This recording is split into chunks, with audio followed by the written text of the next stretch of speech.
ये क्योंकि ये जयपुर की राजधानी में टिड्डियाँ अंडे दे देगी तो जयपुर की राजधानी को खतरा उत्पन्न हो जाएगा।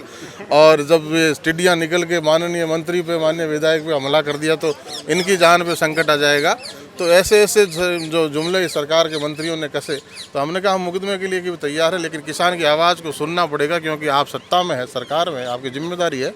तो इस गूंगी बहरी सरकार को हमने टिड्डियों के टोकरे के माध्यम से भी जगाने का प्रयास किया और उसका असर भी पूरे राजस्थान में हुआ। खाली नोखा नहीं, पूरे राजस्थान में उसका असर हुआ। किसानों को ताकत मिली, मुआवजा मिला और एक ट्रेंड फौज सरकारी कर्मचारियों की उनकी मदद के लिए मिली।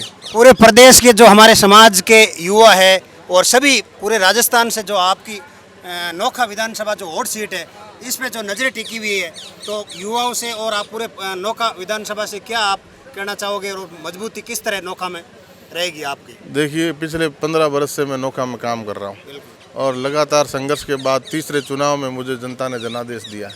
जनता ने जांचने रखने में कोई कमी नहीं रखी और 5 बरस जो ये मौका जनता ने मुझे दिया, तो मैंने जनता जनार्दन को भगवान मान के उनकी सेवा करने का पूरा प्रयास किया, बिना किसी भेद के, ना जाति का भेद, ना धर्म का भेद, ना अमीर गरीब कैसा ही भेद नहीं। हर जन सरोकार के मुद्दे को, हर व्यक्ति की आमजन की समस्या को मैंने वहाँ रखा और उसको निस्तारित करवाने में मैंने कामयाबी हासिल की। और आज भी 36 बिरादरी के परिवार को साथ लेकर चलता हूँ क्योंकि मैं उस समाज में पैदा हुआ हूँ जिस समाज को बनाने में 29 नियम देने वाले गुरु जम्बेश्वर भगवान जिस धरती पर पैदा हुए, राजपूत के घर पैदा हुए और आज 29 नियम मानने वाले बिश्नोई कहलाए। तो सब समाजों ने जिन्होंने गुरु महाराज में आस्था रखी वो आए, बिश्नोई बने, पाल ग्रहण किया, बिश्नोई बने। और उस समाज से मैं आता हूँ तो आज सेवक के रूप में और जनप्रतिनिधि के रूप में भी मेरी जिम्मेदारी बनती है सबको साथ लेके चलें। तो ये हमारा धर्म भी है और उसमें धर्म पे हम चलें, ये हमारे गुरु महाराज कहते हैं, ये हमारे साधु संत कहते हैं, ये हमारे महाराज से कहते हैं। तो मैं मेरे रास्ते पे चल रहा हूँ जो धर्म का रास्ता है, सबको साथ लेके चलने का रास्ता है, उसमें मेरी तरफ से कोई कमी न रह जाए, ये मैं पूरा प्रयास करता हूँ। बिल्कुल, प्रदेश में भी और भाजपा में भी आपका और समाज का भी नोखा की विधानसभा पे पूरा फोकस रहेगा। जनता और समाज आपसे बहुत बड़ी उम्मीद लेके बैठी है, तो इसके बारे में आप देखिए, निश्चित रूप से काम जो करता है उसकी तरफ जनता देखती है और मेरा प्रयास रहता है कि 365 24 घंटे मेरा यही काम है, जनता के मुद्दों की चिंता करना, जनता के लिए सोचना, जनता के लिए उठना, जनता के लिए बैठना और जन सरोकार के हर मुद्दों पे जिस उचित मंच पे रखा जा सकता है उसको रखना। उसमें मैं मेरी पूरी ताकत से, मेरे पूरे प्राणपण से लगा हुआ हूँ। नोखा की जनता के पानी की और बिजली के जो जीएसएस वगैरह की थी वो चीज़ें पूरी हुई है, लेकिन इस बार नोखा की जनता के लिए आप क्या विजन लेकर चल रहे हैं? देखिए, हमने पानी की 70 वर्षों की मांग को पूरा करवाया, काम घर घर डाणी डाणी खेत के चल रहा है। बिजली की समस्याओं से जो किसान परेशान था, हमने नई RDSS में जो भारत सरकार से पैसा मिला उसमें अनेकों GSS 33 के, 132 के, 220 के स्वीकृत करवाएं और ये अगले 1-2 साल में जब ये सरकार बदल जाएगी, अभी 25 तारीख के बाद में, तो आने वाले 1-2 वर्ष में हम बिजली के तंत्र को इतना सुदृढ़ कर देंगे कि किसान को फसल के पीक के समय में बिजली ना मिले वो खून के आंसू होता है, ऐसी सारी समस्याओं से किसान को निजात दिला देंगे।